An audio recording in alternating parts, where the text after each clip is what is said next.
Welcome to Cow Talks. I'm Chris Prevatt, Beef Cattle and Forage Commodity Director for the Alabama Farmers Federation. And I am Marcelo Wallau, Forage Extension Specialist with the University of Florida.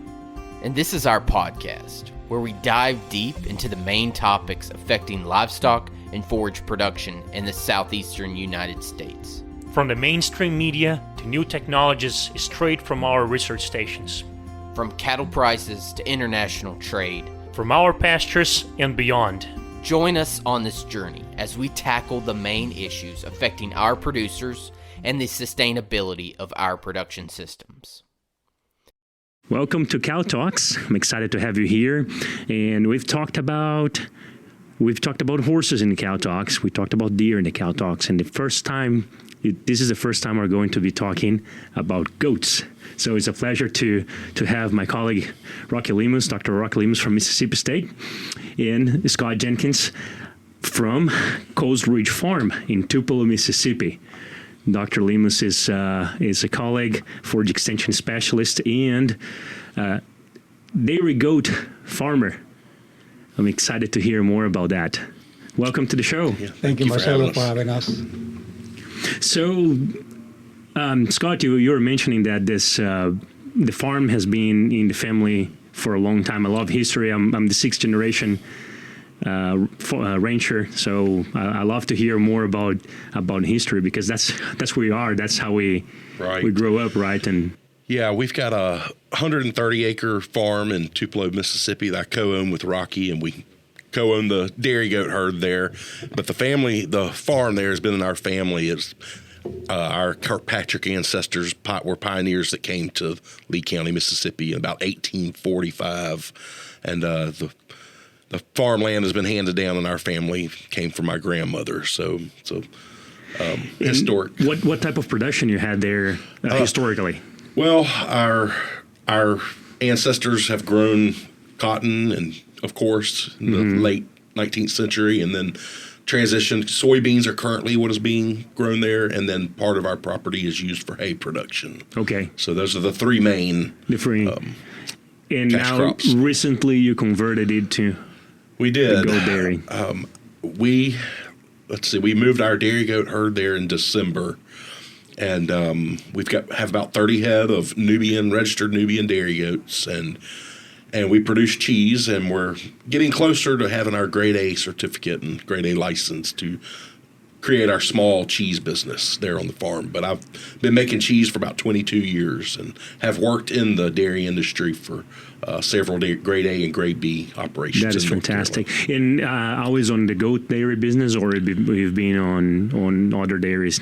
Yeah, pretty much dairy goats were the dairies that I worked at. We did have a small group of Guernsey cows at one of the dairies that did blended cheeses. So nice. But dairy goats are our main focus now. So. I'm partial to Jerseys. Yeah. And our farm, actually, in that part of North Mississippi, was one of the Jersey capitals in the early 20th century. So there were some really big dairies, and we're fairly fundamental in bringing the first batch of jerseys to the state of Mississippi back in the early 1900s. So that is fantastic. Yeah. That is fantastic. My family was the second herd that came from England with jerseys in Brazil, so we are very attached to those. I also know it's a lot of work to run a dairy, so I can picture a cattle dairy. I have never been on a goat dairy before. So how is it? How is the life there, milking and? Yeah, it's a lot of work. Kind of the same as a cow dairy. Of course, we have a greater need for a larger number of animals for a small operation when you're dealing with goats. But we do all of the work ourselves. We milk twice a day. We participate in performance programs. We're on DHI milk testing. We do linear appraisal program each year. All of the performance programs. So I'll let Rocky answer some about that. And one thing that usually is very important is with being a purebred dairy goat operation is also that, like Scott mentioned, using those performance programs also to make breeding decisions, make sure that we select them for the quality traits that we need for production, especially milk. So always looking for those records and put into perspective, buck selection and who need to be bred to who. One great opportunity that we have is that being a purebred Nubian operation, and it goes with most of the other dairy goat breeds, is that they are raised with the American Dairy Goat Association. So there's a lot of information that goes into their programs, and we can tap into that information and look for traits and selection of sires that we might be able to bring into our herd to improve our production as well. So you mentioned quality traits, some related to the dairy. What are the in your breeding program? And it's interesting that the association helps on those selections. But in your breeding programs, what are the main traits you're looking for in terms of general production traits? Well, really, what's most important to us really is a high fat amount in our milk, and so that's one thing. Being on standard and a DHI test allows us to monitor and observe which animals are giving us those high fat numbers. Mm-hmm. Also, capacity is very important, that amount of milk that you're going to get. Really, the fat is really fundamental in some of the cheeses that we produce. And so, what's the fat content of goat milk? On average, it's 4 or 5% fat. It's a little higher than normal. That's right. And through selective breeding we've done over the past 22 years total, we've got that number up a lot higher than that. I think our average is closer to around 7%. Nice. So and that's fantastic. Yeah, really complements our cheese production. And this is a characteristic of Nubian, or generally through breeding you can get that level? Both. The Nubians are one of the higher fat producing breed of dairy goats. Mm-hmm. I think the only other one is a Nigerian dwarf, which is more of a small size miniature goat. But the Nubians are known for their high butter fats. So. What about solids? Protein, we get high protein amounts also, and we've used all of these components in our milk and our data to make breeding decisions each year. And so over time, we've been able to raise both of those, and we've won some awards and things for high fat content, high protein content. Nice. So, people that know me know I love food. So, I want to know about the cheese making process now. So, I got into dairy goats working for some goat dairies outside of Asheville, North Carolina, and one in Tennessee. And I was just introduced to dairy goats and to goat products and value-added products in that aspect. And so it just kind of grew on me. I decided to start my own herd of dairy goats and immediately started to make some cheese and just in my home kitchen. And we do lots of different types of cheeses. We Chev, which is kind of a soft cheese and very versatile cheese. But we do some semi-hard cheeses. Manchego style cheese is one. We do a mozzarella. We do a jack cheese. And then we get into some a little more complicated and harder cheeses, our bloomy rind cheeses that more of an aging. They're more age temperamental, and it's a longer process of aging those cheeses. So nice, that's very good. And I saw some picture of the cheeses, and it is fantastic. I'm excited to try some at some point. So, what about your pasture manage? I think, do you have good pasture advice there? Yeah, I think at pasture, that's one thing that complements our operation is that having Scott understanding the cheese making process and the breeding process, and on the other side, I'm in charge more of the grazing management and how to make sure that we provide any good nutrition to the herd that we have. So being in North Mississippi, I think we have a little bit of advantage over other dairies might be more down south because of the opportunity to have more cool season grasses in our system. That allows us to extend our grazing season in the fall, but also early spring. Tough SQ is one of those that in our farm it's been native in there, so it's more Kentucky 31, but it's fitting very well into what we do from the grazing management point of view of maintaining those goats. Plus, there's quite a bit of white clover and red clover that complement the system. But it's also important to be able to maintain a high quality forage, especially in January and February. So we try to incorporate when we can annuals, especially annual ryegrass with a combination of cereal rye, fits very well into our colder environment in Tupelo, Mississippi. And that allows us to provide a good nutrition, especially to our does, because most of our kidding season start in late December into January and February. That we try to target those 3 months to have our kidding season. So having a high value quality forage that can provide them good nutrition, especially for milk production, but also be able to develop those kids in that type of environment is very important to us. On the farm, too, we had the opportunity to participate with NRCS on the EQUIP program, but also on the CRP program. So conservation management is also an important part of maintaining the farm and make sure that we're providing the best quality of soil cover, and I think that's very important when you are in agriculture.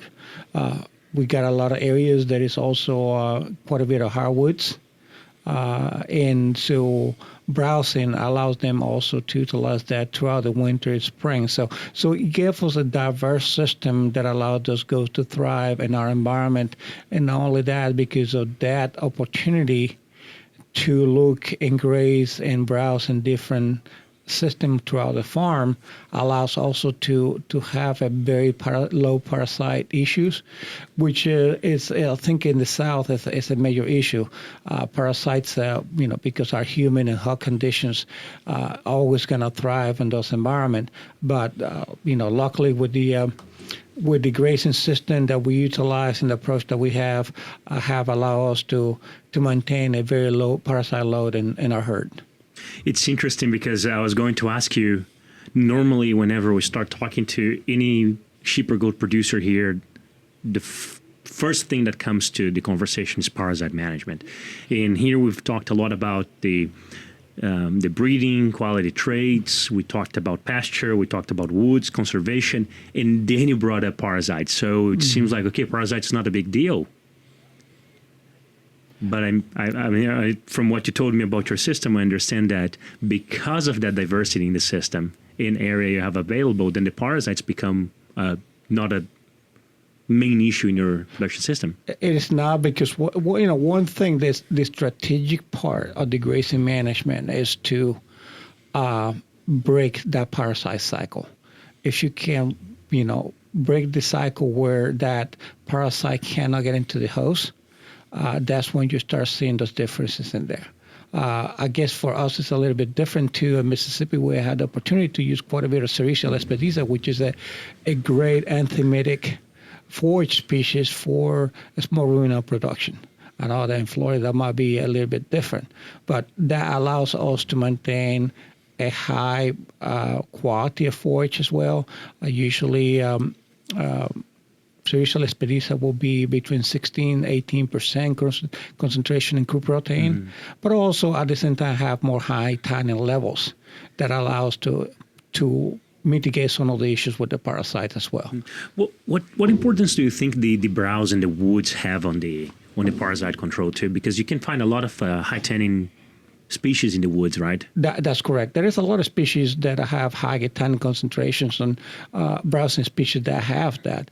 The advantage is also is that goats like to be more browsers. They like to reach up instead of they are more top grazers than the other opposite. So it allows them to actually to have that reach where not grazing or browsing close to the ground. So that's an advantage in those type of systems. And this can be achieved in heavy wooded areas, but that then they can transition also into type of silvopasture systems to maintain that continuity of good grazing management to avoid those issues. Mm-hmm.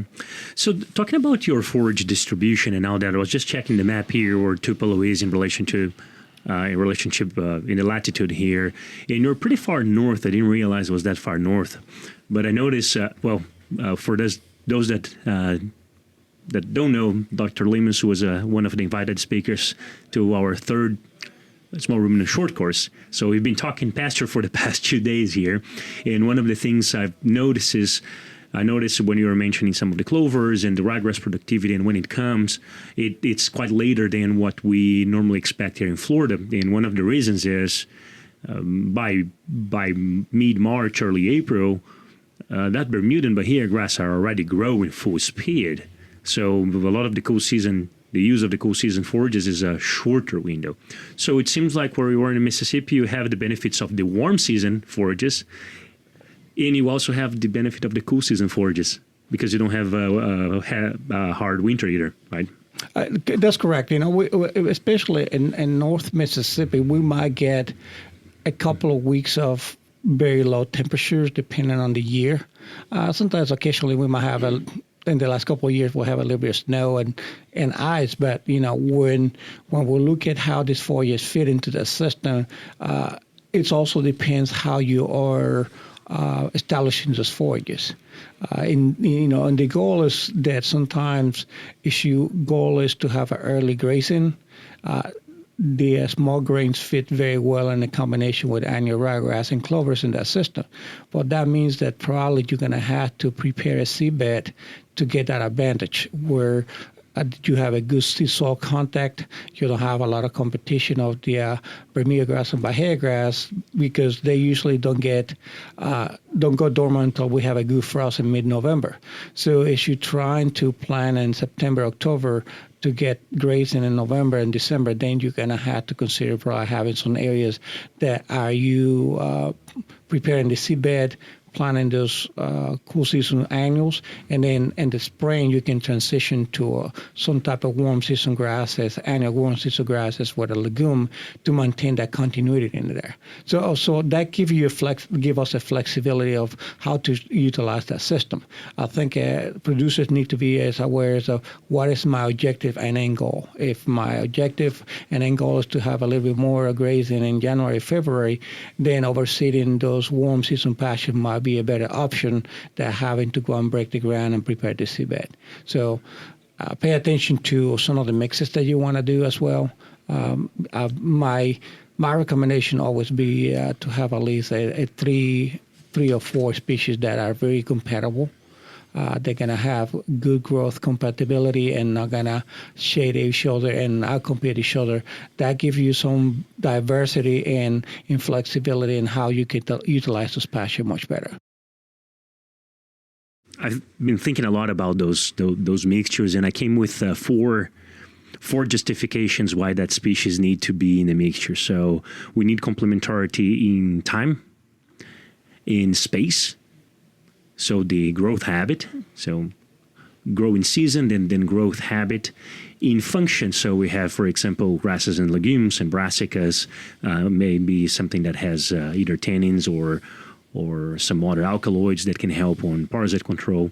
And recently I also added a fourth one because we had a pretty bad frost in the Christmas, and lots of my small grains suffered. So in resistance, or resilience to weather. So before I would say, well, there is no point on planting two small grains together because they overlap. But actually, if you plant only oat and you get a very cold weather, the oats are going to suffer way more than rye or triticale. So that's when I tell people, think about what grows in the region, think of what objectives you have, and then try to choose 3, 4 species, 5 species max that fit those 4 criteria.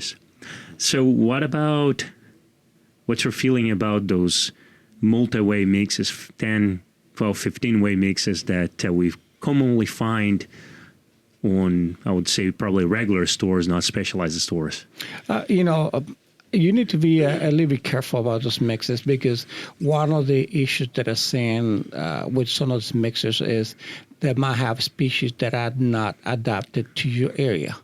I've seen some of those mixes that have species that grow up north. We're talking in what I call the mid-region, Tennessee, Virginia, Ohio area, that will never survive in the south. So one of my pointers that I tell producers is if you're going to buy a mix, read the label. Look at what species are in that mix, but also what kind of percent composition of this species. Because I've seen species, and I see this more on the walleye sector for food plots, that sometimes I say, look at these mixes, and it's nothing but 60, 70% ryegrass. So you sometimes paying a lot of money for ryegrass when you could have done the same type of mix yourself and get a better result than that. So if you're planning to do a mix, especially for a small areas, a small acreage, it might be good to work with your county extension office. What would be a good mix recommendation that you can go to store, buy some of those individual species, and then mix them together and plant it. The other issue that sometimes you have with mixes is that when you have those mixes, you have seed size from big ryegrass to very small clovers and chicory. So it's very hard then to put those in a drill and make sure that you're planting those at the right planting depth, because that's some small seed have to be very shallow. And when you're planting small grains, you might plant those to 1 inch, 2 inch depth. So might be something that then a drill might not be an opportunity for you. You might have to broadcast that seed, but even if you're broadcasting that seed and you're using a spin spreader, seed size and density, it's going to change how far they're going to travel and how well distributed you're going to have in the pasture. So there's a lot of things that you need to consider with those mixes before you make a decision how you're going to utilize it. Yeah, I agree. Today I was talking to a lady that we're getting into at the time we're doing this interview, we're getting into the cool season. So people are asking a lot, what should I plant? And I bought this mix, and it's invariably I find the mixes that are being sold here. They'll have tall fescue, they'll have alfalfa. And even though alfalfa can grow here in Florida, it's something that I seldom recommend because it's so specialized. And tall fescue, that's pretty much, it doesn't grow. I mean, it's going to be a waste of money on putting that. The other thing you mentioned yesterday was I found very interesting was relationship to the use of fertilizers. So people buy the fertilizer and the seeds and they spread together because saves you time in the field. Sometimes the co-op is going to come and spread for you, so they do all in one pass. And really like what you talked about yesterday about the nitrogen. Yeah, I think one thing that you need to think about with making your planning decision, one is a good land preparation. Make sure that you have a good land preparation.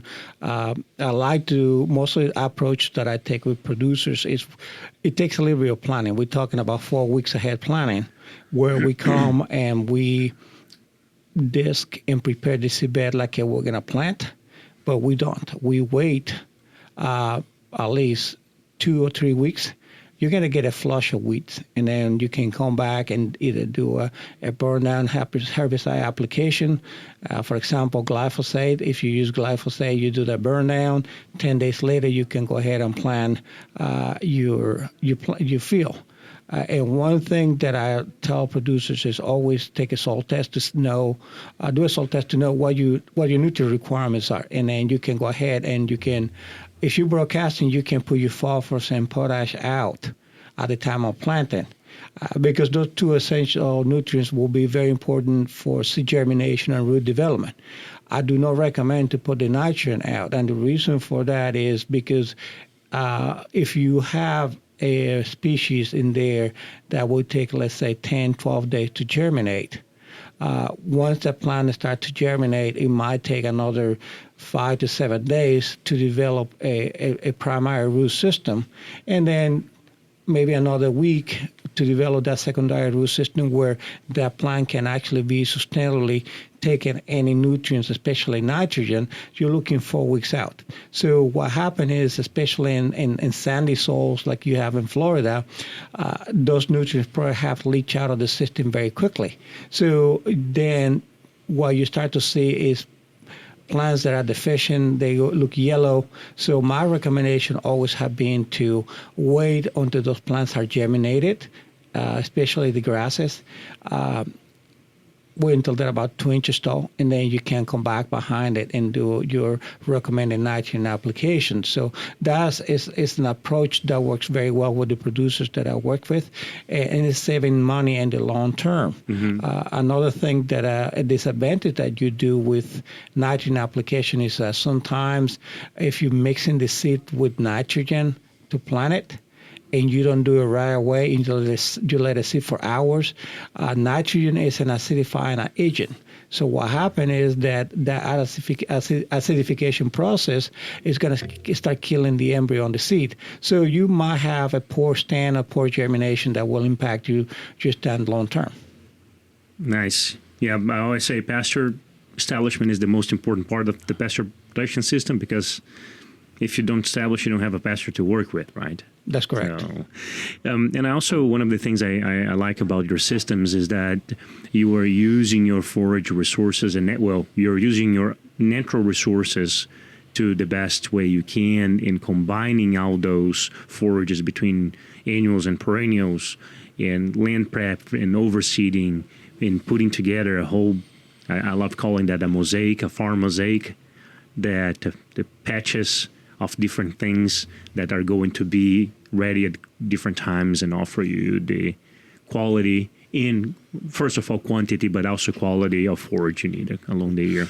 And to add to that, you guys are both forage specialists, but we have to consider certain things that might be in our pastures that will affect the taste of our cheeses.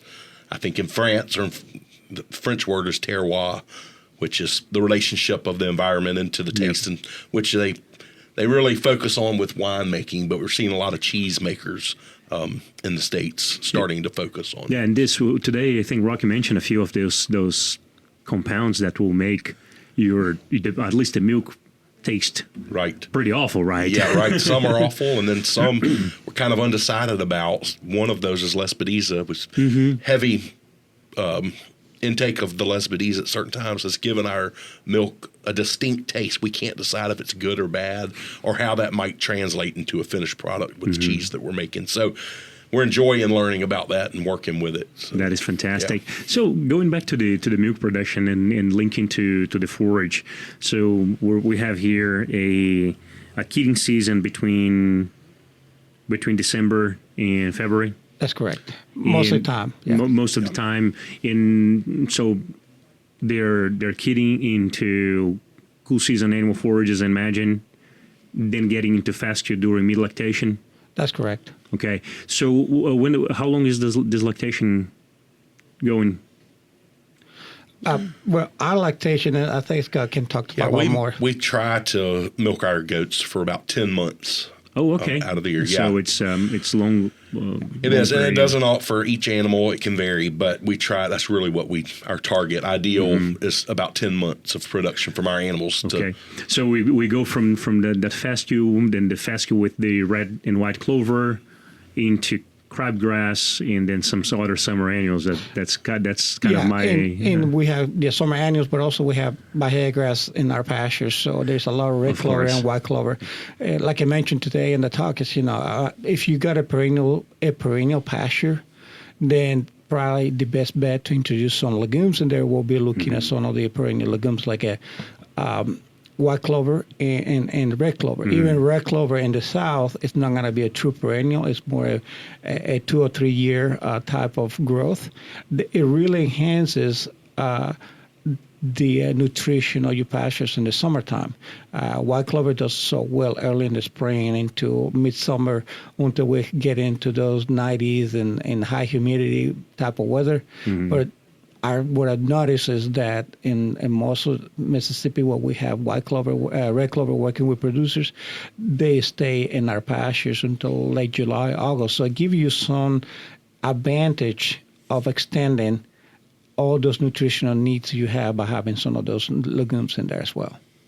Very nice. So how is your other end of the season? So as we get into October, as we get into the fall, so we are at the end of the lactation, drying those goats.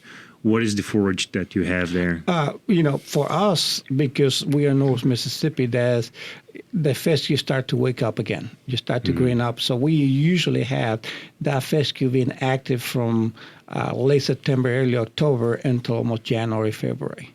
So we try to capitalize on and the does grazing in those areas because they're going to be pregnant. They are not producing a lot of milk. So it gives us a flexibility to utilize that fescue, either stockpile or rotationally grazing those throughout the year. Interesting. Let me get into the grazing management sides, because something that I really like talking about, and it's always a very for lack of better word, interesting conversation with people, because we have some people in one side and the other, and they think it's mutually exclusive. In my way, it is the right way to do, and your way is wrong, or vice versa. So I'm going to start with a question here. For you, what are the most important aspects of grazing management? If you could enumerate, like, let's say, the top 5 most important things that you need to consider in your grazing management system. I think when I'm talking about grazing management, one thing is knowing your forages. I think it's number one, is understanding what is the grazing pattern or the growth pattern of those forages, and how can I utilize it to my advantage when those are in peak production. 2 is be able to understand what are the goals and objectives that I want to have with my forage program. And that goes back to knowing how many animals I have, and can my forage program sustain it, or I need to start thinking about making some changes to make sure that I'm not understock or overstock in that type of system. Another one is thinking about, from a rotational point of view of grazing management, is about my fencing. Fencing I think it's very important, having good fences. A little bit is different with small ruminants, depending on what type of, if you have meat goats or you have dairy goats. Dairy goats are more docile than, I think, meat goats. With us in the past, we use electric fencing. And the electric fencing have been fantastic for us. And 8 years, we never had a goat that get out of the electric fence. We use a 5-strand electric fences. They are 6-6, and then we got 12 and 12. The reason that we use 6-6 at the bottom is to make sure that we don't have predators coming in there, but also goats try to get their heads under the fence. That way, don't allow them to do that. So having a good charger that allows you to have the electric fence is going to be. Another is water. Especially in dairy production, water is a key ingredient, especially clean water. You won't believe this, but goats are very picky when it comes to drinking water. So having clean water especially will increase that milk production, and that's something that we do often. We like to use a small buckets type of approach, because we can clean the water and change it more often than that lid and set for days and days where the animal's not going to go drinking that much. So milk production depending on water utilization in forages. So, but to utilize the forage much better, you need to have some water in there. So those are the things that you have to consider from the grazing management point of view, having those approaches to how I can develop then a system that's going to take me to the next level. Like I've said before, there's not a one-size-fits-all, but you can utilize those systems in the forage that you have to your advantage. And sometimes what I see is that producer might have, we done this, we have a good forage base. It might just need a little bit of TLC, or, let's give it a little bit of fertility, or sometimes it's the issue where weeds are becoming a major issue, that we can control those weeds and allow those forages to thrive as well in those environments. I like your order here, and for those listening that know me, I did not talk to Rocky before about this, so that's his order. And we talked about knowing your forages, setting the goals, and knowing your forages in plural. That's correct. Not the forage you have, because if it's only one, you're screwed. stocking rate, and then we were talking about rotation. And I think one of the opinions we share is that a lot of people put the stocking method as the main thing that determines the productivity and the success of the grazing system. You either do rotational or you do continuous grazing, and if you do rotational, you have this, and that, and you have to do mob stock, and you have to move the animals 3 times a day, otherwise you are doing completely wrong. Well, just a second. There's a lot more important things we need to talk about before we get to the point where we are deciding how we are rotating those animals, right? That's correct. And one thing that I tell producers, if you never done any type of rotation, start small. Yes. Start with a pasture that you can subdivide and in smaller portions, so you can get to learn that. But at the same time, I think one thing, the advantage they give you is you training your livestock to that method as well. That when you start expanding, your livestock is already acclimated and ready to go in those type of systems. Yeah. And you're training yourself, right? You are becoming a better stocks person because you are seeing that stock frequently, observing what's going on, observing the pasture. And I think that becomes a very important factor in the grazing management system when we compare. Well, for me, that's not managed. Just put animals in the pasture and not come back. That's not managed. No. But when we become better managed because we're seeing those animals frequently and all that. Right. And to add to that, the animals want a routine. They may not adapt to it quickly or very willingly, but after you get it going, it becomes a routine, becomes easier for the human, and they adapt really well, especially the goats. Talking about adaptation to that, how is the introduction of those new forages? Because sometimes we have refusal, right? It's a new forage, the animals are not used to it, and we say, this is great, but why don't you eat? Do you have issues with them, or they're savvy eaters? It will happen, but one of the things is probably introduce them slowly. I think one of the major issues that sometimes when we have a new grazing system, we want to go ahead and let it have the whole pasture and figure out. And sometimes they don't want to do that. So I think one approach will be if you have a new forage that you plant in your farm, is to let them go there for a couple hours and remove them, and then eventually start increasing the timing that they spend in that forage, so they have an idea how to adapt better to that type of system. And it's not just goats. I think it's the same approach that we can take with a lot of livestock, including cattle. Yep. Frequently we have folks asking about that transition and how should they go from transitioning. Normally we're talking about transitioning from hay because the pasture is gone, they're feeding hay, and now all of a sudden they have some ryegrass. And I tell them, be careful, don't be too close behind them, because it can be a surprise. Yeah. Well, and that's an issue that we see a lot. It happens. Goats are very sensitive to changes in their diet. So one thing that you need to be aware is that if you're gonna start making that change, it's a good idea to make it slowly. And either with feed or with grazing management, it depends on what you're doing. Is because remember they are ruminants, so that means that they have a specific microbes that are breaking a specific type of forages in the rumen.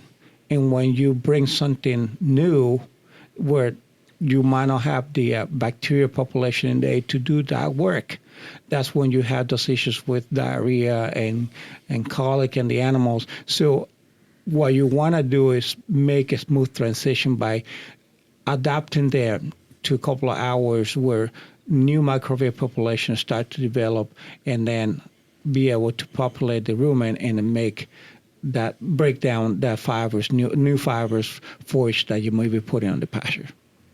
Fantastic. I think that includes looking into the future some too, especially when seasons change. Yes. What's available to you and what might be available to you, so you don't have those abrupt changes. We've experienced that the hard way.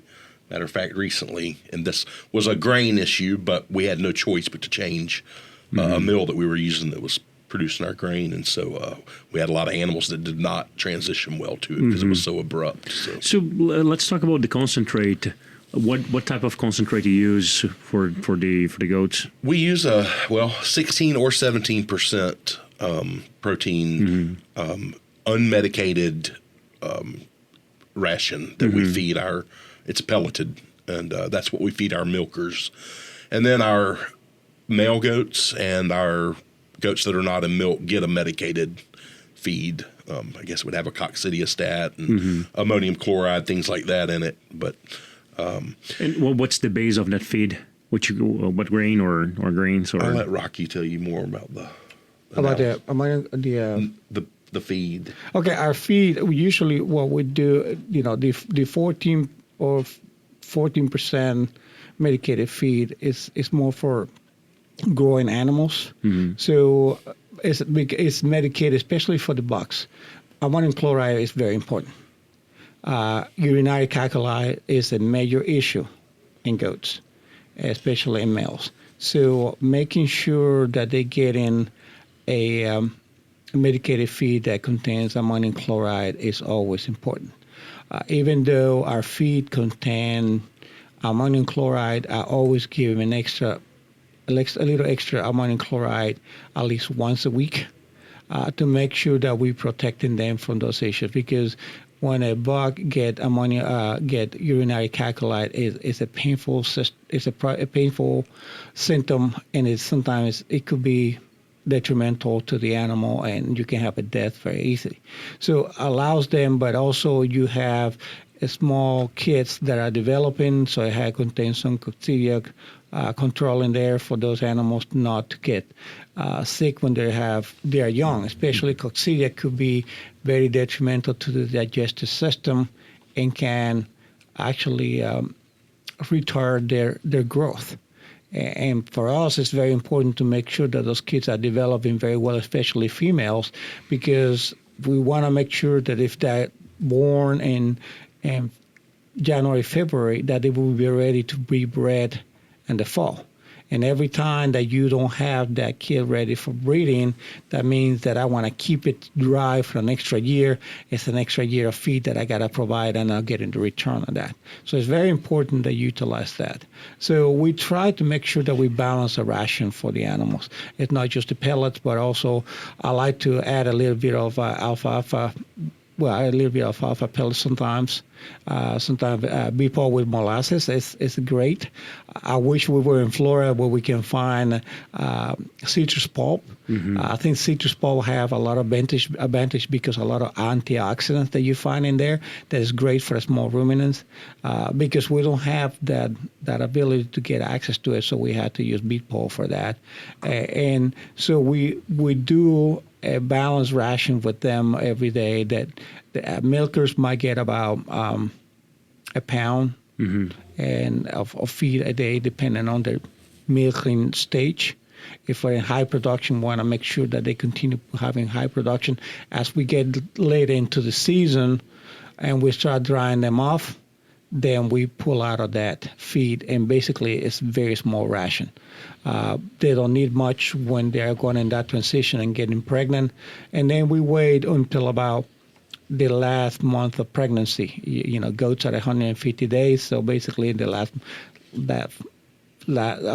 month of the fifth month period, we start opening up their ration and a little bit more protein. And the reason for that is because in the last month of the pregnancy, that's when those kids start to develop very quickly. So there's more need for nutrition. The kids are taking more nutrients, but also we need to make sure that we're maintaining that dough in good condition. Otherwise, sometimes you can run into issues with pregnancy toxemia, where the fat start to break down on an animal, and you can lose that animal very easily. So we want to make sure that we precondition that dough not only for kidding but also for milk production when the time comes. So you focus more on the protein into the last trimester there, and less on the energy, so you don't have the kids growing too much. That's right. That's correct. Yeah, it lasts about 6 weeks. 6 weeks. 6 to 8 weeks of that gestation.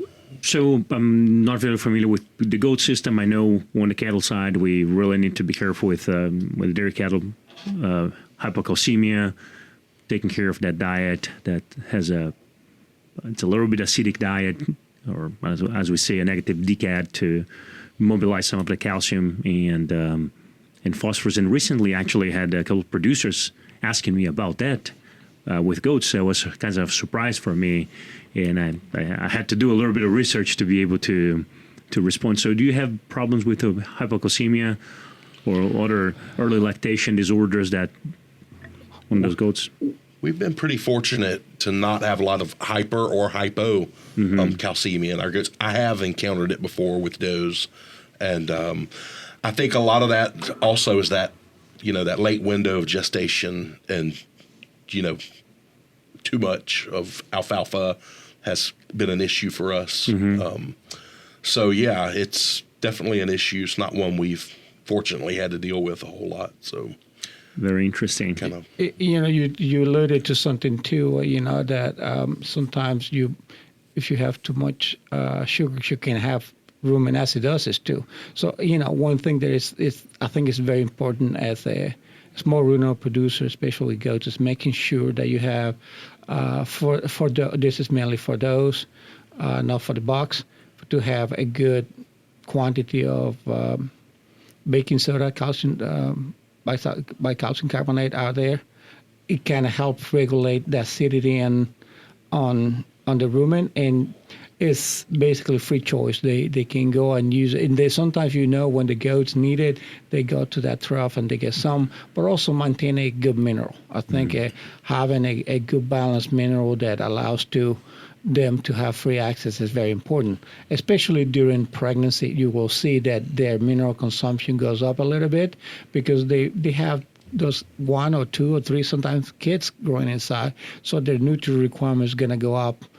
So it's very important that you check your minerals, that they have fresh minerals throughout the lactation process as well. And a lot of this, the health of animals following and during gestation, is something you can prevent a lot of those problems much earlier in the year by keeping them at a good weight and not allowing them to get overweight. So that really generates a lot of gray areas for potential crisis like that to arise. So very interesting. So pretty much a lot of planning, but fine-tuning the system, that's right. Especially looking into that nutrition, having a good forage base, looking that's into right. those details of nutrition, at specific physiological stages, that's and that makes it very simple to produce. Right, right. You take care of that's things, right. and and another thing, it's like with any other operation, is record keeping. Making sure that one thing that we try to do is every time that we, from kidding to what nutrition we are providing, or if there is a health issue that we need to treat, there is records. I think keeping records is essential to develop a good management from the forage point of view, the animal health point of view, from your milk quality point of view. So if you have the habit of having a good record keeping, will help you manage your operation much better as well. that's very well. Got a question for you, Scott. Yes. Whenever that pasture that we're really expecting to come, there was a lot of planning, prepping, doesn't turn out good. Whose fault it is? Well, what's the problem? That'd be our forage manager for the farm. Okay. So Oh, it's not the weather or the no, the seed companies. It's always an excuse, right? right. Well, I try to make sure that I cross all my T's, but so to avoid that type of situation. Yeah, you need to listen to my wife talking to me. It's like, you're the forage specialist, can even get forage growing here. No, but the soil, the weather, and she doesn't understand that those things play important role, right? And one thing that our farm we try to do a lot is we try to use our farm for educational outreach a lot. So that's awesome. So not only because I work for Extension at Mississippi State, but also I think one thing that is very important, especially in the small ruminant community, we have a lot of new producers that wants to get into small ruminant. And if we had the opportunity to mentor those people or providing them with information, especially people that have bought livestock from us, it's always a good idea to maintain that network for them. And we have used we're lucky in the past that we're close to Mississippi State, so it have been also a good teaching lab for our small ruminant production class, for our for our dairy management class, but also we collaborate very closely with the Mississippi State Veterinary School, where it helps them to train students from ultrasounding to taking blood samples to evaluating the goats to get to learn a little bit more about a small ruminant. Because one thing I think is that a lot of veterinarians do not understand small ruminant, and every time that we had the opportunity to provide our farm for them to be able to get some insight into a small ruminant health, I think it's